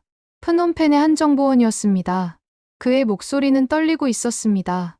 그는 단 한 문장만 말했습니다. 캄보디아 남부 전역에서 동시다발적으로 뭔가 일어나고 있다고. 정확히 무슨 일인지는 모르지만 하늘에서 이상한 소리가 들리고 일부 지역에서는 순간적인 정전이 발생했으며 범죄 조직의 복합시설들이 갑자기 조용해졌다고. 저는 노트북 화면을 응시했습니다. 제 모니터링 프로그램은 캄보디아 남부의 12개 지점에서 동시에 이상 신호를 감지하고 있었습니다. 그 지점들은 모두 제가 지난 몇 주간 추적해온 범죄 거점들이었습니다. 한국은 움직였습니다. 조용하게, 하지만 완벽하게. 그리고 저는 알았습니다. 이제 곧 세상은 무언가 역사적인 일이 벌어졌다는 것을 알게 될 거라고. 침묵이 먼저 왔습니다. 저는 그 침묵을 제 모니터링 장비를 통해 감지했습니다. 캄보디아 남부의 특정 주파수 대역이 갑자기 조용해졌습니다. 범죄 조직이 사용하던 통신 채널들이 하나둘씩 사라지기 시작했습니다. 마치 누군가 보이지 않는 스위치를 하나씩 끄듯이 신호들이 소멸해갔습니다. 오전 10시 23분, 첫 번째 현장 보고가 들어왔습니다. 프놈펜에서 남쪽으로 약 180km 떨어진 한 산업단지, 인근 주민이 이상한 현상을 목격했다고 했습니다. 새벽같이 어두운 물체가 하늘을 가로질러 날아갔다고 했습니다. 소리는 거의 없었고 단지 바람 소리 같은 희미한 윙윙거림만 들렸다고 했습니다. 그가 카메라로 촬영을 시도했지만 화면에는 아무것도 잡히지 않았습니다. 저는 즉시 그 지역의 위성 이미지를 확인하려 했지만 상업용 위성 서비스는 이상하게도 그 시간대에 해당 지역 이미지가 모두 구름으로 가려져 있다고 표시했습니다. 하지만 기상 데이터를 확인해 보니 그 지역은 맑은 날씨였습니다. 누군가 의도적으로 위성 이미지 접근을 차단하고 있었던 것입니다. 10시 41분, 두 번째 보고. 시아누크빌 인근의 한 경비원이 자신이 근무하는 건물 인근에서 순간적인 정전을 경험했다고 했습니다. 정확히 7초간의 정전이었습니다. 백업 발전기가 가동되기 전 완벽한 어둠이었다고 했습니다. 그런데 흥미로운 점은 인근 주택가는 정전되지 않았다는 것입니다. 오직 그 특정 건물만 전력이 끊겼습니다. 저는 그 건물을 제 데이터베이스에서 확인했습니다. 역시나 제가 수주 전에 의심 거점으로 표시해둔 곳이었습니다. 외국인 노동자 수용시설로 등록되어 있었지만 열화상 분석 결과 지하에 비정상적인 전력 소비가 있었던 곳이었습니다. 10시 52분, 세 번째 보고. 이번에는 더 구체적이었습니다. 한 지역 경찰관이 익명으로 제보를 보내왔습니다. 자신에 관할 구역 내 한 복합시설에서 이상한 일이 벌어지고 있다고 했습니다. 평소에는 무장 경비원들이 삼엄하게 지키던 곳인데 오늘 아침부터 조용하다고 했습니다. 경비원들이 보이지 않고 대문이 열려 있으며 안에서 아무 소리도 들리지 않는다고 했습니다. 저는 심장이 빨리 뛰기 시작했습니다. 이건 우연이 아니었습니다. 이 모든 현상들이 동시다발적으로 발생하고 있었습니다. 그리고 각 위치는 제가 추적해온 범죄 거점 지도와 정확히 일치했습니다. 11시 07분, 제 노트북 화면에 새로운 알림이 떴습니다. 제가 모니터링하던 다크웹 포럼 중 하나에서 긴급 메시지가 올라온 것입니다. 중국어로 작성된 짧은 문장이었습니다. 저는 즉시 번역했습니다. 연락 두절. 7개 거점 모두 응답 없음. 무슨 일인지 아는 사람? 그 메시지 아래로 댓글이 빠르게 달리기 시작했습니다. 다른 조직원들도 같은 상황을 보고하고 있었습니다. 연락이 안 된다고, 평소 같으면 즉시 응답하던 사람들이 침묵하고 있다고, 뭔가 큰일이 벌어진 것 같다고. 그리고 11시 19분, 결정적인 증거가 나타났습니다. 제 연락망에 있는 한 프리랜서 사진작가가 메시지를 보내왔습니다. 그는 우연히 캄보디아 남부를 지나가던 중 이상한 광경을 목격했다고 했습니다. 한 복합시설 앞에 여러 대의 차량이 정차해 있었고 그곳에서 사람들이 나오고 있었다고 했습니다. 하지만 그 사람들의 모습이 이상했다고 했습니다. 그가 보내온 사진을 확대해서 보았습니다. 흐릿한 원거리 촬영이었지만 충분히 알아볼 수 있었습니다. 은색 담요에 감싸인 사람들이 차량으로 옮겨지고 있었습니다. 그들의 걸음걸이는 불안정했고 일부는 다른 사람의 부축을 받고 있었습니다. 그리고 그들을 안내하는 사람들. 그들의 복장은 민간인 같았지만 움직임은 군사 훈련을 받은 사람의 그것이었습니다. 저는 사진 메타데이터를 확인했습니다. 촬영 시간은 오전 10시 47분. 위치는 제가 표시해둔 12개 의심 거점 중 하나와 정확히 일치했습니다. 구조 작전이 진행되고 있었습니다. 그것도 동시다발적으로 12개 지점에서. 저는 즉시 더 많은 정보를 수집하기 시작했습니다. 제 모든 정보원 네트워크를 가동했습니다. 그리고 조각조각 흩어진 정보들이 들어오기 시작했습니다. 한 택시 기사는 이른 아침 국경 인근에서 여러 대의 검은색 차량 행렬을 목격했다고 했습니다. 차량들은 번호판이 가려져 있었고 빠른 속도로 특정 방향으로 이동했다고 했습니다. 다른 목격자는 한 폐공장 인근에서 헬리콥터 소리를 들었다고 했습니다. 하지만 헬리콥터는 보이지 않았다고 했습니다. 단지 소리만 들렸다가 사라졌다고 했습니다. 저는 이 모든 정보를 지도 위에 표시하기 시작했습니다. 그리고 패턴이 보이기 시작했습니다. 작전은 외곽에서 시작해 중심부로 좁혀 들어가는 방식이었습니다. 먼저 고립된 거점들이 무력화되고 그 다음 도시 인근의 시설들이 처리되고 있었습니다. 정오쯤 저는 더 구체적인 정보를 입수했습니다. 프놈펜의 한 병원 응급실에서 일하는 간호사가 연락을 해왔습니다. 오전 내내 이상한 환자들이 들어오고 있다고 했습니다. 모두 외국인이었고 대부분 아시아계였으며 영양실조와 탈수 증상을 보이고 있다고 했습니다. 일부는 오래된 상처가 있었고 심리적 트라우마 증상도 보였다고 했습니다. 하지만 가장 흥미로운 건 그들과 함께 온 사람들이었다고 했습니다. 민간 복장을 한 사람들이었지만 그들의 태도는 전문적이고 조직적이었다고 했습니다. 그들은 각 환자의 상태를 정확히 파악하고 있었고 의료진에게 구체적인 정보를 제공했다고 했습니다. 누가 어떤 약물에 노출되었는지, 누가 만성 질환이 있는지, 누가 심리적 지원이 필요한지, 마치 이미 모든 정보를 가지고 있는 것처럼 행동했다고 합니다. 저는 그 묘사를 듣는 순간 깨달았습니다. 한국팀은 구조 작전 전에 이미 각 인질의 의료 정보를 파악하고 있었던 것입니다. 어떻게? 아마도 위성을 통한 생체 신호 분석, 혹은 해킹한 감시 카메라 영상 분석, 아니면 탈출자들의 증언을 통해서였을 것입니다. 오후 1시 33분, 첫 번째 공식 발표가 나왔습니다. 캄보디아 내무부가 긴급 기자회견을 열었습니다. 대변인은 긴장한 표정으로 준비된 원고를 읽었습니다. 캄보디아 정부는 대한민국 정부와의 긴밀한 협력, 하에 불법 노동 착취 시설에 대한 합동 단속을 실시했다고 발표했습니다. 총 12개 시설이 적발되었고 수백 명의 피해자가 구조되었으며 다수의 용의자가 체포되었다고 했습니다. 하지만 그의 목소리에는 확신이 없었습니다. 손은 미세하게 떨리고 있었고 시선은 원고에서 벗어나지 못했습니다. 기자들의 질문이 쏟아졌지만 그는 더 이상의 세부 사항은 조사가 진행 중이라며 얼버무렸습니다. 저는 그 발표의 이면을 읽을 수 있었습니다. 이건 합동 작전이 아니었습니다. 한국이 작전을 수행했고 캄보디아는 사후에 협조한 것처럼 포장하고 있을 뿐이었습니다. 캄보디아 정부는 자국 영토 내에서 외국 정부가 작전을 수행했다는 사실을 인정할 수 없었던 것입니다. 오후 2시 한국 외교부의 공식 브리핑이 시작되었습니다. 저는 실시간 스트리밍으로 그것을 시청했습니다. 브리핑은 간결했습니다. 대변인은 차분한 목소리로 발표했습니다. 캄보디아 정부의 협조하에 한국 국민 구출 작전이 성공적으로 완료되었다고 했습니다. 총 183명의 한국 국민이 구조되었으며 추가로 74명의 다른 국적 피해자도 함께 구출되었다고 했습니다. 모든 구조 인원은 건강 검진을 받고 있으며 조만간 본국으로 송환될 예정이라고 했습니다. 그리고 마지막 문장이 가장 중요했습니다. 작전 과정에서 민간인 부상자는 발생하지 않았다고 했습니다. 단 한 명도. 저는 그 문장을 듣는 순간 온몸에 전율이 흘렀습니다. 12개 지점에서 동시다발적으로 작전을 수행하고 수백 명을 구출하고 범죄 조직원들을 무력화하면서도 단 한 명의 무고한 민간인도 다치지 않았다는 것입니다. 이건 단순한 군사 작전이 아니었습니다. 이건 예술이었습니다. 오후 내내 더 많은 세부 사항들이 흘러나왔습니다. 대부분은 비공식 채널을 통해서였습니다. 현지 목격자들, 병원 관계자들, 익명의 정보 제공자들, 그들의 증언을 종합하면서 저는 작전의 윤곽을 재구성할 수 있었습니다.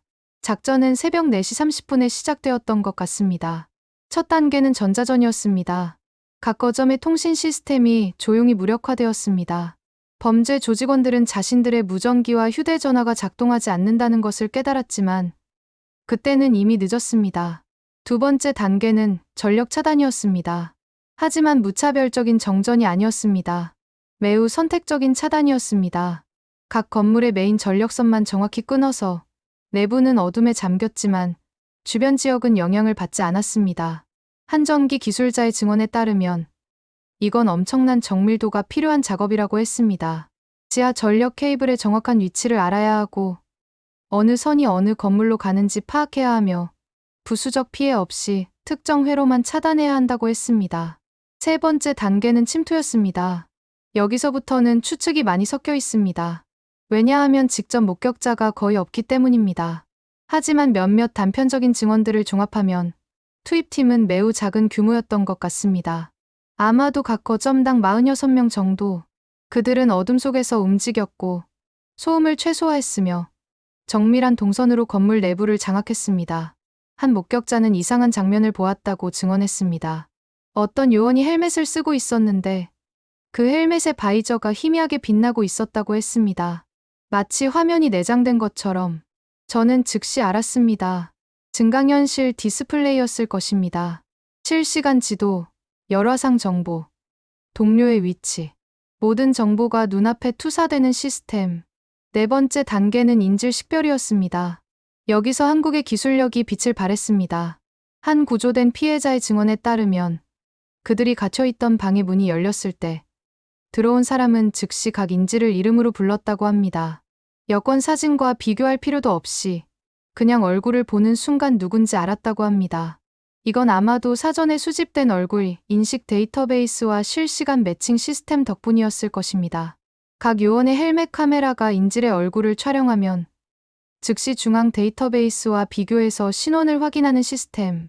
오인의 가능성을 완전히 제거하는 기술이었습니다. 다섯 번째 단계는 의료 처치였습니다. 구조된 인질들은 즉시 간단한 의료 검진을 받았습니다. 혈압, 맥박, 산소 포화도, 기본적인 바이탈 사인이 체크되었고 긴급 처치가 필요한 사람은 우선적으로 이송되었습니다. 한 의료진의 증언에 따르면 현장에서 사용된 의료 장비는 매우 휴대성이 좋으면서도 정확했다고 합니다. 군용 의료기기였을 것입니다. 여섯 번째 단계는 증거 보존이었습니다. 각 거점에서 발견된 컴퓨터, 서버, 문서, 휴대전화, 모든 것이 체계적으로 수집되었습니다. 한 IT 전문가의 분석에 따르면 데이터 수집 과정에서 디지털 포렌식 프로토콜이 엄격히 준수되었다고 합니다. 각 증거물은 암호화 해시로 무결성이 보장되었고 수집 시간과 담당자가 블록체인에 기록되었다고 합니다. 이건 나중에 법정에서 증거로 사용될 때 위조나 변조 의혹을 완전히 차단하기 위한 조치였습니다. 일곱 번째이자 마지막 단계는 철수였습니다. 모든 인질이 안전하게 이송되고 모든 증거가 수집되고 범죄 조직원들이 현지 당국에 인계된 후 한국팀은 조용히 사라졌습니다.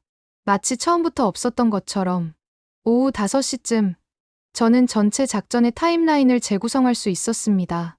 시작부터 완료까지 정확히 6시간 23분.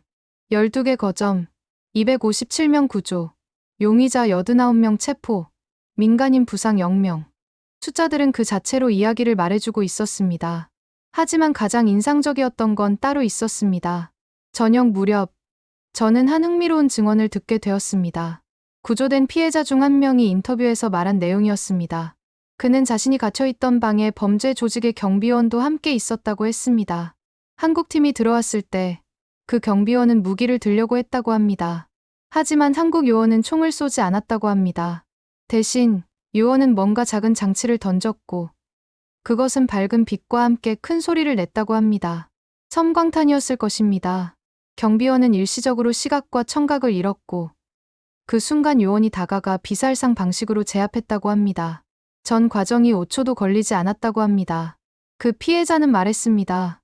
자신을 고문했던 바로 그 경비원이었지만 한국 요원은 그를 죽이지 않았다고, 필요 이상의 폭력을 사용하지 않았다고, 그저 무력화하고 결박하고 현지 경찰에 인계했을 뿐이라고. 저는 그 증언을 듣고 깊은 감동을 받았습니다.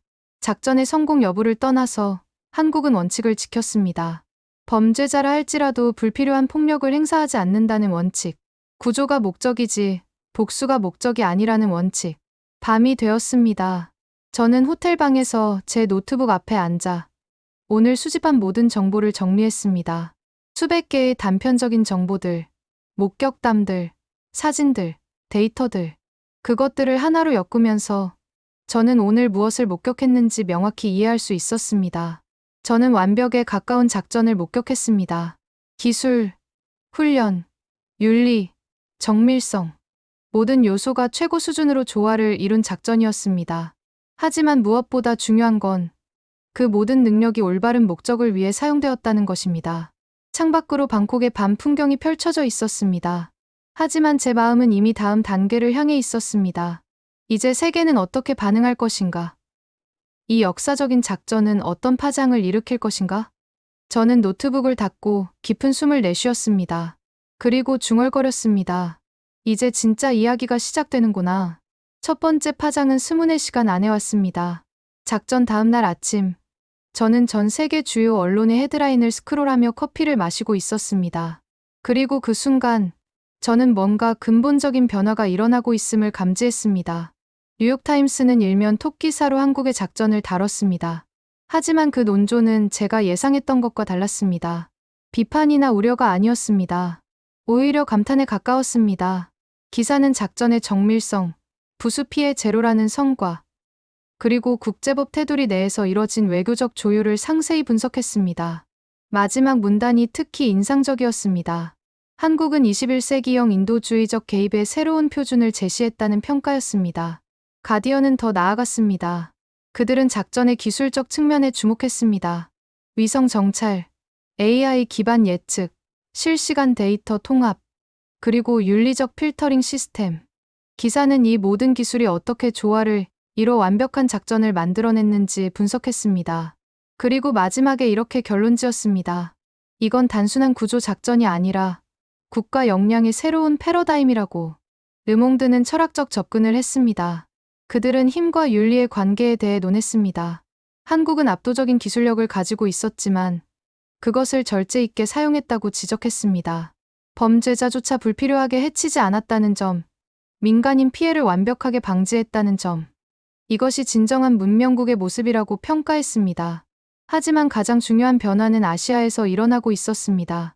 태국의 주요 일간지는 사설에서 자국 정부를 강하게 비판했습니다. 태국도 수백 명의 국민이 같은 방식으로 피해를 입었지만 정부는 아무것도 하지 않았다고 지적했습니다. 반면 한국은 단 한 명의 국민도 포기하지 않았다고 대비시켰습니다. 사설의 마지막 문장은 날카로웠습니다. 우리는 한국에게 부끄러워해야 한다고. 베트남의 온라인 커뮤니티는 더 직접적이었습니다. 수십만 개의 댓글이 쏟아졌습니다. 대부분은 부러움과 존경의 표현이었습니다.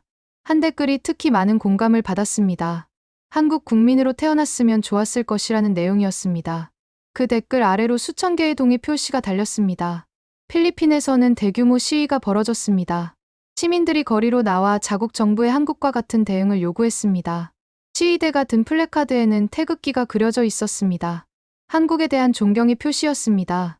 저는 이 모든 반응을 관찰하며 한 가지 사실을 깨달았습니다. 한국은 단순히 자국민을 구출한 게 아니었습니다. 한국은 아시아 전역에 새로운 기준을 제시한 것이었습니다. 국가가 국민을 어떻게 대해야 하는지에 대한 기준. 작전 3일째, 더 구체적인 파장이 나타나기 시작했습니다. 싱가포르 정부가 공식적으로 한국에 정보 협력을 제안했습니다. 그들은 자국의 사이버 범죄 대응 능력을 강화하기 위해 한국의 시스템을 배우고 싶다고 밝혔습니다. 말레이시아도 비슷한 제안을 했습니다. 인도네시아는 한 걸음 더 나아가 한국과의 공동정보 센터 설립을 제안했습니다. 하지만 가장 극적인 변화는 캄보디아 내부에서 일어났습니다. 작전 후 일주일이 지났을 때 캄보디아 정부는 갑작스러운 인사 개편을 단행했습니다. 12명의 고위 관료가 동시에 해임되었습니다. 공식적인 이유는 부패 혐의였지만 모두가 진짜 이유를 알고 있었습니다. 그들은 범죄 조직과 유착되어 있던 인물들이었습니다. 한국의 작전 과정에서 수집된 증거가 그들의 연결고리를 명확히 드러낸 것입니다. 더 흥미로운 건 새로 임명된 관료들의 첫 행동이었습니다. 그들은 즉시 한국과의 관계 정상화를 추진했습니다. 중단되었던 한국의 개발 원조 재개를 요청했고 한국 기업들의 복귀를 간청했습니다. 캄보디아 경제가 한국 없이는 지탱될 수 없다는 것을 뼈저리게 깨달은 것입니다. 그리고 2주째 국제 질서의 변화가 가시화되기 시작했습니다. 유엔 안전보장이사회에서 특별회의가 열렸습니다. 주제는 초국가적 조직범죄에 대한 대응이었습니다. 하지만 회의의 실질적 내용은 한국의 작전을 어떻게 평가할 것인가였습니다. 미국 대표는 신중한 태도를 보였습니다. 그들은 한국의 작전이 주권 침해 논란의 소지가 있다고 지적했습니다.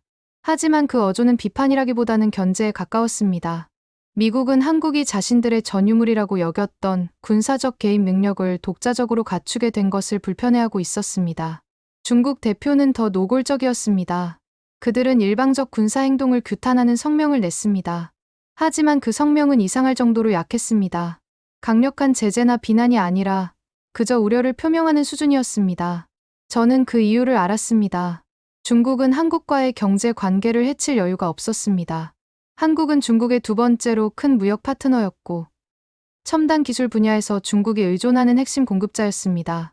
반면 아시아 국가들의 반응은 압도적으로 긍정적이었습니다. ASEAN 10개국 중 8개국이 한국의 행동을 지지하는 성명을 냈습니다. 그들은 이것이 주권 침해가 아니라 인권 보호를 위한 정당한 개입이었다고 평가했습니다.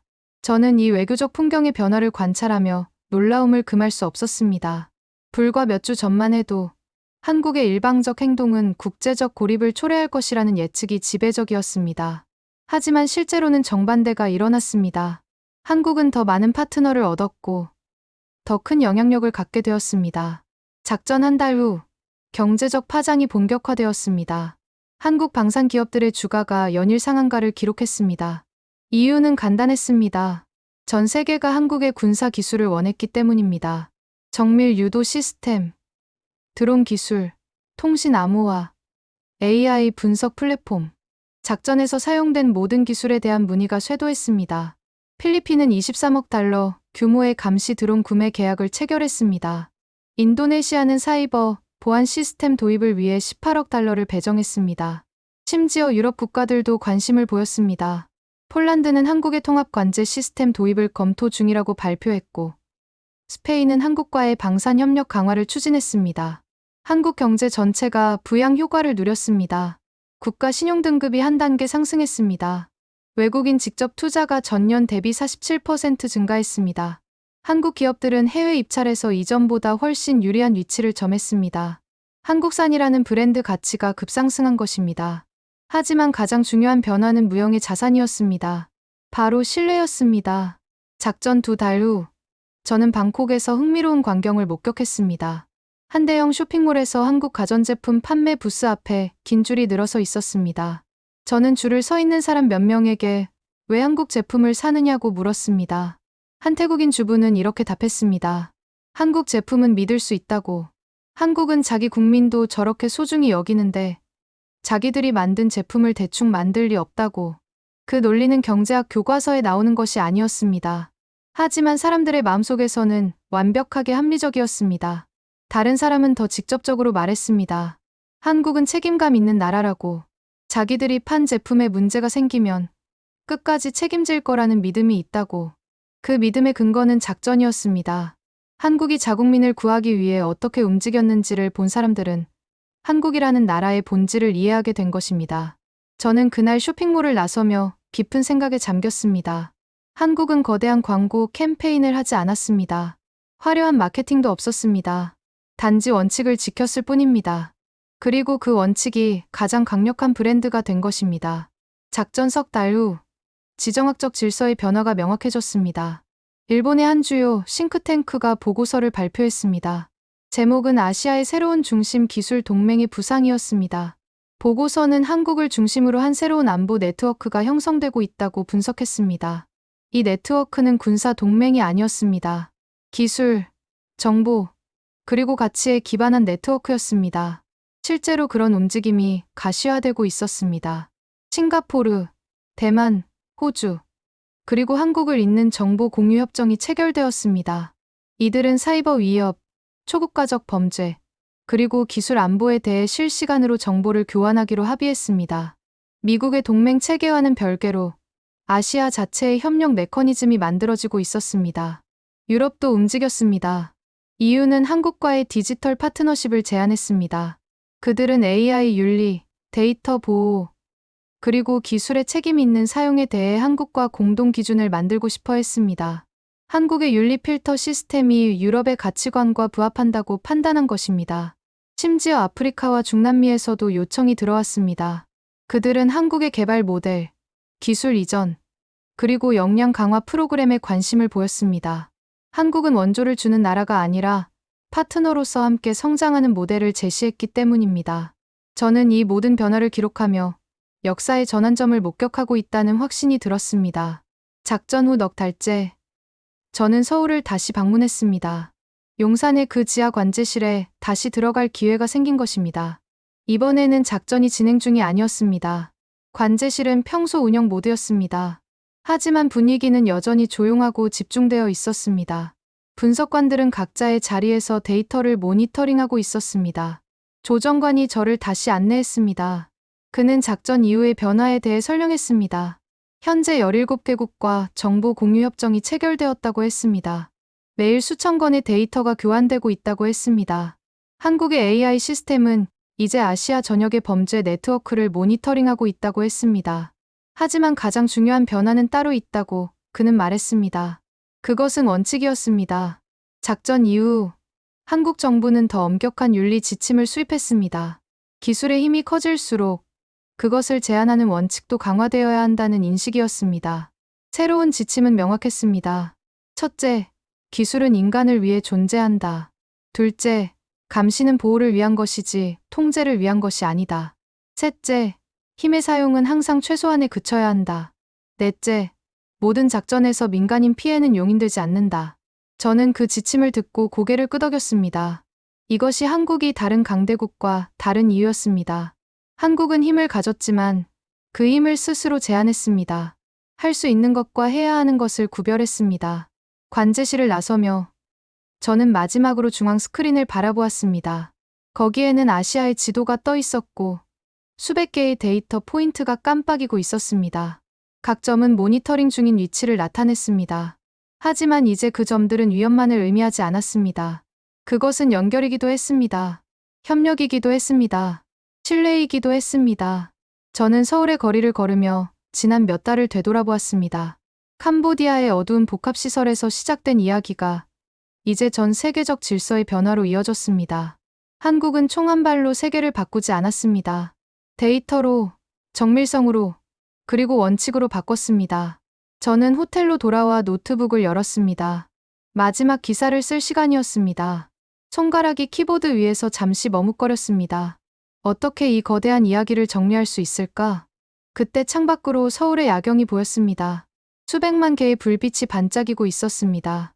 각 불빛은 누군가의 집이었고, 누군가의 삶이었으며, 누군가의 이야기였습니다. 그리고 저는 깨달았습니다. 이 모든 작전의 핵심은 바로 저 불빛들이었다는 것을. 한국이 움직인 이유는 권력을 과시하기 위함이 아니었습니다. 기술을 뽐내기 위함도 아니었습니다. 단지 저 불빛 중 몇 개가 꺼져가고 있었고, 그것을 다시 켜기 위함이었습니다. 그게 전부였습니다. 저는 천천히 타이핑을 시작했습니다. 나는 지난 몇 달간 역사의 전환점을 목격했다. 힘의 본질이 재정이 되는 순간을, 국가의 역할이 새롭게 해석되는 순간을, 그리고 기술이 인간성과 만나는 순간을. 한국은 세계에 증명했다. 가장 강력한 무기는 총이 아니라 정밀성이고, 가장 효과적인 외교는 위협이 아니라 신뢰이며, 가장 지속 가능한 영향력은 강제가 아니라 본복이라는 것을. 캄보디아에서 구조된 257명은 단지 숫자가 아니다. 그들은 새로운 시대의 상징이다. 국가가 국민을 어떻게 대해야 하는지, 힘을 가진 자가 그 힘을 어떻게 사용해야 하는지를 보여주는 살아있는 증거다. 세계는 변했다. 조용하게, 하지만 돌이킬 수 없이. 그리고 그 변화의 중심에 한국이 있다. 총을 쏘지 않고, 위협하지 않고, 단지 옳은 일을 했을 뿐인 한국이. 저는 마지막 문장을 쓰고 키보드에서 손을 떼었습니다. 그리고 잠시 눈을 감았습니다. 밖에서는 도시의 소음이 들려왔습니다. 차 소리, 사람들의 웃음소리, 삶의 소리, 평범하고 일상적인 소리들. 하지만 저는 알았습니다. 그 평범함이 얼마나 소중한지, 그것을 지키기 위해 누군가 얼마나 치밀하게 준비하고 있는지를. 저는 눈을 뜨고 창밖을 바라보았습니다. 서울의 불빛들은 여전히 반짝이고 있었습니다. 그리고 저 멀리 어딘가에서 위성이 조용히 궤도를 돌고 있을 것입니다.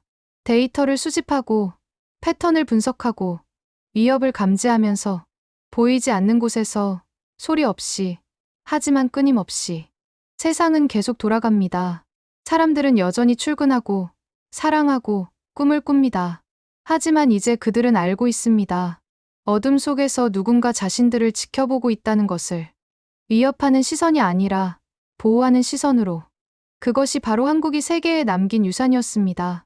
힘은 파괴가 아니라 보호를 위해 존재한다는 것. 기술은 통제가 아니라 자유를 위해 발전한다는 것. 그리고 국가는 국민을 소유하는 것이 아니라 섬기는 것이라는 것. 제가 준비한 내용은 여기까지입니다. 끝까지 시청해 주셔서 감사드립니다. 여러분들의 구독과 좋아요, 알림 설정은 영상 제작에 큰 힘이 됩니다.